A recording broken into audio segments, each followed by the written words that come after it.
সরকারি সেবা পেতে জনগণের হয়রানি বন্ধ করা ও সিন্ডিকেটের মাধ্যমে বাজারে পণ্যের কৃত্রিম সংকট রোধে জেলা প্রশাসকদের অভিযান জোরদারের নির্দেশ দিয়েছেন প্রধানমন্ত্রী তারেক রহমান। সকালে রাজধানীর ওসমানী স্মৃতি মিলনায়তনে ডিসি সম্মেলনের উদ্বোধনী অনুষ্ঠানে তিনি বলেন, দুর্নীতির সাথে কোনো ধরনের আপোষ করবে না সরকার। জ্ঞানভিত্তিক, প্রযুক্তি নির্ভর ও ন্যায় ভিত্তিক দেশ গঠনে মতভেদের ঊর্ধ্বে উঠে জাতীয় ঐক্য এবং দেশের স্বার্থ প্রাধান্য দেওয়ার আহ্বান জানান প্রধানমন্ত্রী। মোহাম্মদ হুসাইনের প্রতিবেদন। ত্রয়োদশ জাতীয় সংসদ নির্বাচনে বিএনপি নেতৃত্বাধীন নতুন সরকার গঠনের পর প্রথম জেলা প্রশাসক সম্মেলন। রবিবার রাজধানীর ওসমানী স্মৃতি মিলনায়তনে 4 দিনব্যাপী এই সম্মেলনের উদ্বোধনী অনুষ্ঠানে যোগ দেন প্রধানমন্ত্রী তারেক রহমান। জেলা প্রশাসক সম্মেলন 2026 শুরুতেই ডিসিদের উদ্দেশ্যে দিক নির্দেশনামূলক বক্তব্য রাখেন মন্ত্রী পরিষদ সচিব নাসিমুল গনি। তুলে ধরা হয় মাঠ প্রশাসনের উন্নয়নমূলক কর্মকাণ্ড নিয়ে তথ্যচিত্র। একটি গুরুত্বপূর্ণ platform. Colour expert dark sap এবং মাইল্ড অন হ্যান্ডস টেকনোলজি সমৃদ্ধ অরিক্স অ্যাডভান্স ডিটারজেন্ট পাউডার, আপনার লন্ড্রি এক্সপার্ট। সম্মেলনের উদ্বোধন করে প্রধানমন্ত্রী তারেক রহমান নিজ বক্তব্যে বলেন, জনপ্রশাসন সঠিকভাবে দায়িত্ব পালন করেছে বলেই 12 ফেব্রুয়ারির নির্বাচনে জনরায়ের প্রতিফলন হয়েছে। সরকারি সেবা পেতে জনগণকে যেন হয়রানিতে পড়তে না হয়, ডিসিদের নির্দেশনা দেন সরকার প্রধান। 12 ফেব্রুয়ারি নির্বাচনে জনগণের সামনে একটি বিষয় কিন্তু প্রমাণিত হয়েছে, জনরায়ের প্রতিফলন ঘটে, জনপ্রশাসনের পক্ষে সুষ্ঠু নির্বাচন পরিচালনা করা সম্ভব। আমি যেটি বলতে যাচ্ছি, জনপ্রশাসন যদি সঠিকভাবে কাজ করে তাহলে অবশ্যই জনগণের রায় যে প্রতিফলিত হয় সেটি আপনারা প্রমাণ করেছেন 12 তারিখের নির্বাচনে।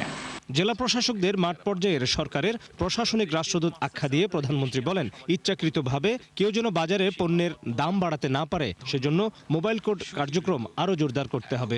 আপনারা মাঠ পর্যায়ে সরকারের প্রশাসনিক অ্যাম্বাসেডর, ইচ্ছে মতন যাতে কেউ নিত্য প্রয়োজনীয় পণ্যের মূল্য বাড়াতে না পারে, কিংবা যে টেন্ডেন্সিটা আমরা দেখি বিভিন্ন সময় মজুতদারি বা কারসাজির মাধ্যমে বাজারে অস্থিতিশীলতা সৃষ্টি করতে না পারে, কোনো ধরনের সিন্ডিকেট বা কৃত্রিম সংকট সৃষ্টির অপচেষ্টা কেউ করতে না পারে, এই জন্য নিয়মিত বাজার তদারকি জোরদার করা প্রয়োজন।